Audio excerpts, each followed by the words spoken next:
जब भारत सरकार ने हिंदू, सिख, बौद्ध, जैन ऐसे प्रताड़ित लोगों के लिए कानून लाया था और वो चीख रहे थे, चिल्ला रहे थे, उनको दर्द हो रही थी, वो लोग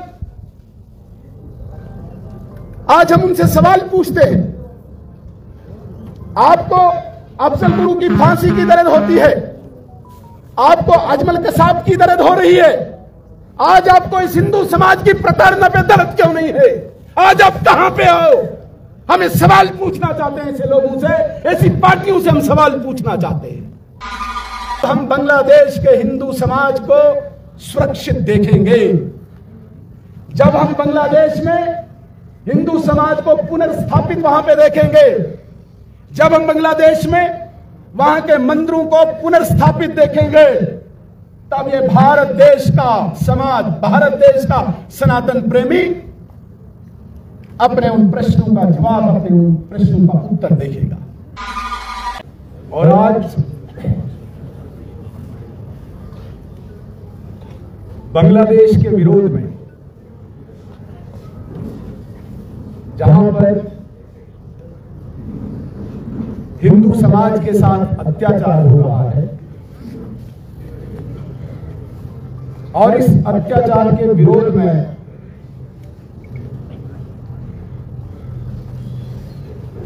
किश्तवाड़ में जमा हुए सभी सनातन प्रेमी, मेरे से पहले वक्ताओं ने आज के इस विरोध प्रदर्शन की भूमिका गर्जुगाए सबके सामने रखी। हम देख रहे हैं, टीवी के माध्यम से देख रहे हैं, अखबारों के माध्यम से पढ़ रहे हैं, सोशल मीडिया के माध्यम से देख रहे हैं, एक ऐसा देश जिसका जन्मदाता ही भारत है, जिस देश को जन्म देने वाला ही हिंदुस्तान है, उस देश में किस प्रकार से एक विशेष समुदाय हिंदू समुदाय के साथ कितना अत्याचार हो रहा है, यह पूरा विश्व देख रहा है, पूरी दुनिया इस वक्त देख रही है।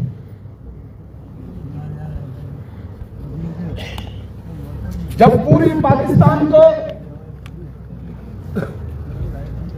ईस्टर्न पाकिस्तान को 1971 में भारत की फौज ने शहादतें देके, कुर्बानियां देके पाकिस्तान के चंगुल से छुड़ाया, तब उस बांग्लादेश में 22% हिंदू रहते थे।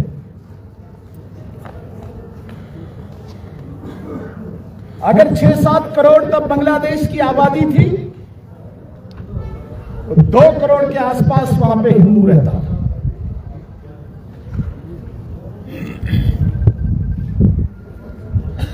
और वो धर्म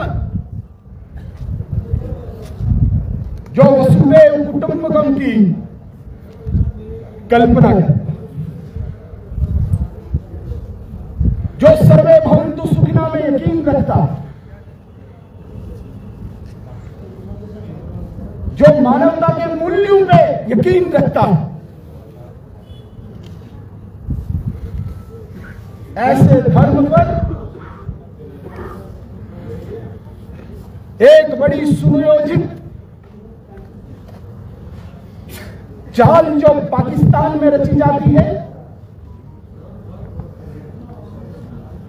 जिस षड्यंत्र, जिस कॉन्स्पिरेसी का मूल आधार आईएसआई के बड़े बड़े ऑफिसर्स करते हैं,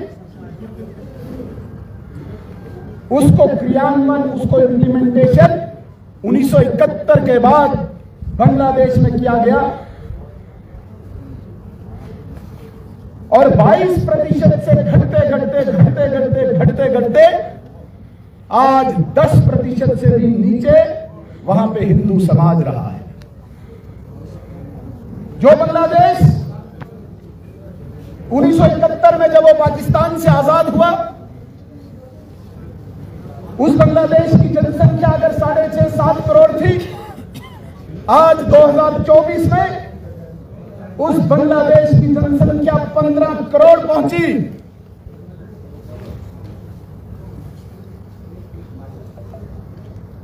और जिस बांग्लादेश में 1971 में 2 करोड़ से ज्यादा हिंदू था, आज घटते घटते 1 करोड़ 5 लाख पे पहुंचा। और उसे भी बर्दाश्त नहीं किया जाता, उसे भी टॉलरेट नहीं किया जा रहा है। ये जो पूरी दुनिया इस वक्त कट्टरपंथ की चंगुल में फंस चुकी है, उन कट्टरपंथियों ने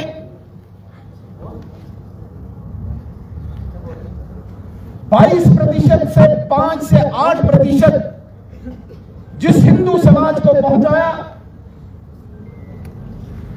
उनका लक्ष्य केवल बांग्लादेश नहीं है, उनका निशाना केवल बांग्लादेश नहीं है। उन कट्टरपंथियों की सोच, जिसे हम कहते हैं एक्सट्रीम इस्लामिस्ट,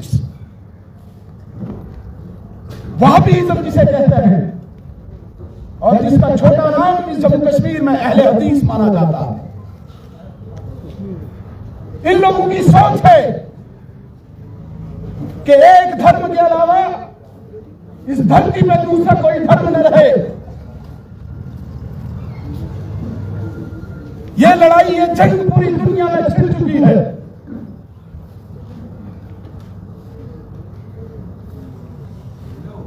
और इनडायरेक्ट रूप से, अप्रत्यक्ष रूप से यह भारत पे निशाना है। बांग्लादेश में हिंदू का कमजोर होना, बांग्लादेश में हिंदुओं पर अत्याचार प्रताड़ित करना, यह निशाना भारत पे है। हमारी पूरी हमदर्दी बांग्लादेश के उस हिंदू समाज के साथ है, लेकिन साथ साथ भारत का हिंदू भी सतर्क रहना चाहिए। इसके लिए भी ये विरोध प्रदर्शन है। लगातार आघात हो रहे हैं, लगातार प्रहार हो रहे हैं। हम मानवता की दुहाई देते हैं, हम सर्वे भवन्तु सुखिनः की दुहाई देते हैं, हम वसुधैव कुटुंबकम की दुहाई देते हैं, लेकिन दूसरी तरफ से वो कट्टरपंथी सोच, वो कट्टरपंथी विचार, जिसने पूरी दुनिया में एक वातावरण, एक माहौल खड़ा कर दिया, केवल इस धरती में धर्म रहेगा।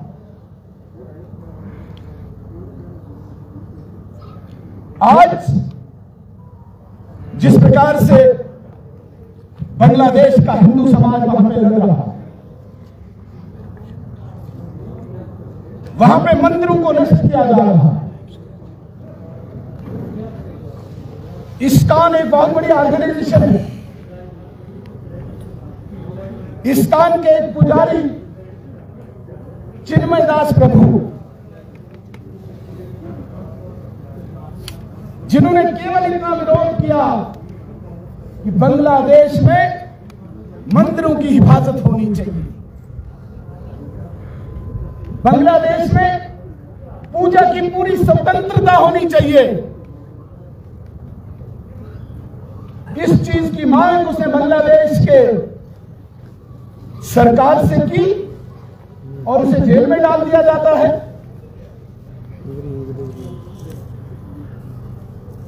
सिर्फ जेल में ही नहीं डाला, उनके लिए जिस वकील ने पिटीशन फाइल की बेल के लिए, रमन रॉय, उसे यही कट्टरपंथी मॉब, यही वहाबीज़्म पे यकीन रखने वाले इकट्ठे होके उस रमन रॉय पे हमला करते हैं और उसे जान से मारने की पूरी कोशिश करते हैं। आज वो रमन रॉय आईसीयू में पड़ा हुआ है। कसूर उसका इतना था कि चिन्मय दास प्रभु, जो इस्कॉन के बड़े पुजारी हैं, जिन्होंने गुहार लगाई थी यहां पे इस्कॉन के मेंबर्स को, मंदिरों को नहीं तोड़ा जाए, यहां पे पूजा की स्वतंत्रता होनी चाहिए। इस गुहार पे उसे जेल डाला जाता है, उसके वकील को आईसीयू में भेजा जाता है। इसके बावजूद भी वहां का हिंदू समाज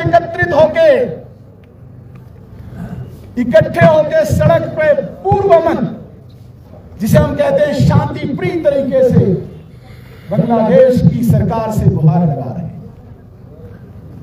लेकिन ये सरकारें चाहे बांग्लादेश की हो, चाहे पाकिस्तान की हो, अफगानिस्तान में तो तालिबान पहुंच गया, ये सरकारें इस कट्टरपंथी सोच, जिसे हम एक्सट्रीमिस्ट इस्लामिस्ट सोच कहते हैं, इस सोच ने, जिस सोच का लक्ष्य एक ही धर्म रखना, बाकी सब काफिर है,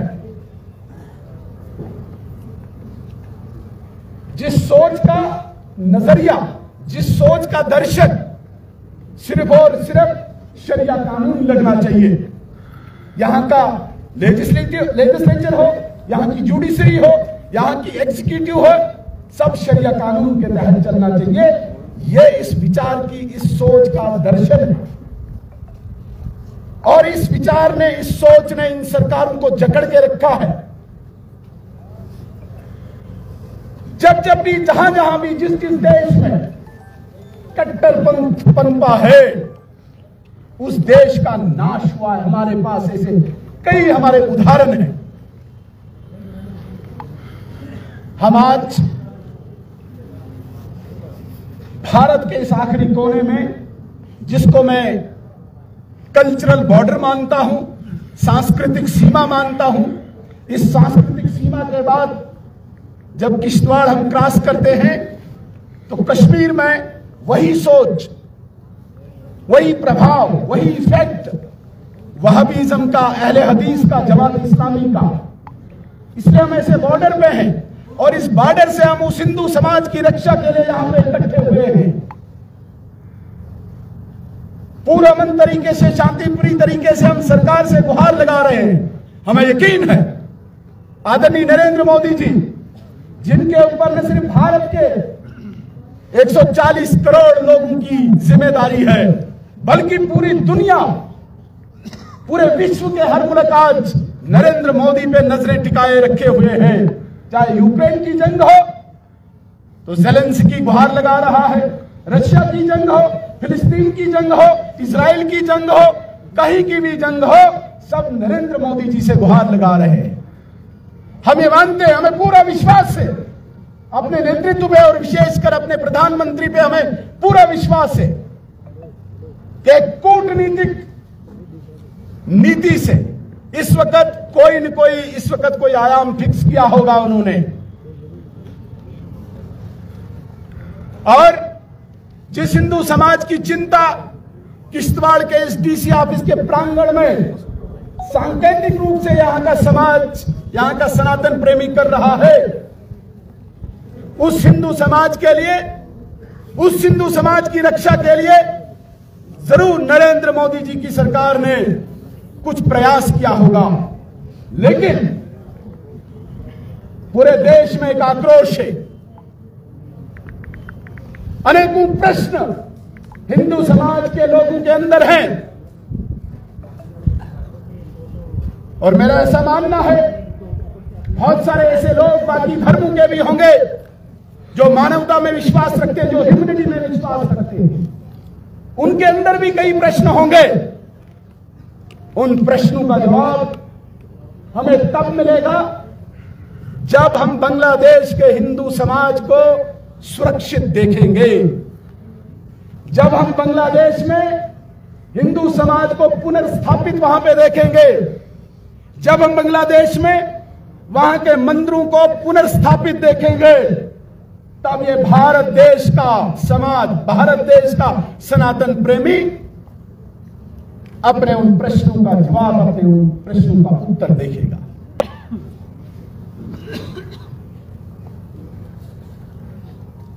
हम भारत देश को आज के इस युग में कमजोर न माने। बांग्लादेश कुछ नहीं है भारत के सामने।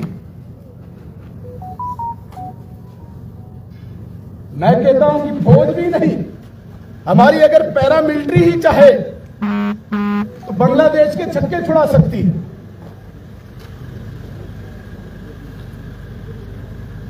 लेकिन नेशनल इंटरनेशनल कुछ पॉलिसीज होती है, कुछ लिमिटेशंस होती है जिनका हम पालन करते हैं। यदि कोई देश किसी विशेष समुदाय को, किसी विशेष संप्रदाय को प्रताड़ित करने से पीछे नहीं हटेगा, फिर मुझे लगता है कि वो लिमिटेशंस और नेशनल इंटरनेशनल पॉलिसीज को वायलेट करने के अलावा कोई हमारे पास अतिरिक्त चारा नहीं होता। इसलिए हम इंतजार कर रहे हैं। हमारी जितनी भी एम्बेसी है, हमारे जितने भी मिनिस्ट्री ऑफ एक्सटर्नल अफेयर्स है, हमारे जितने भी पॉलिसी मेकर्स हैं, वो इस वक्त लगे हुए हैं कि बांग्लादेश में हिंदू समाज की सुरक्षा सुनिश्चित हो।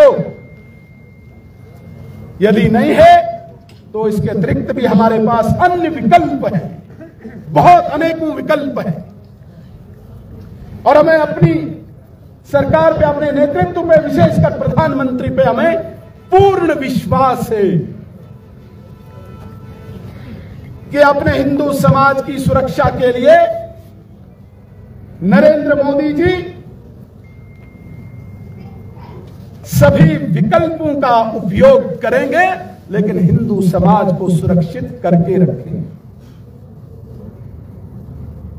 हमें तकलीफ तब होती है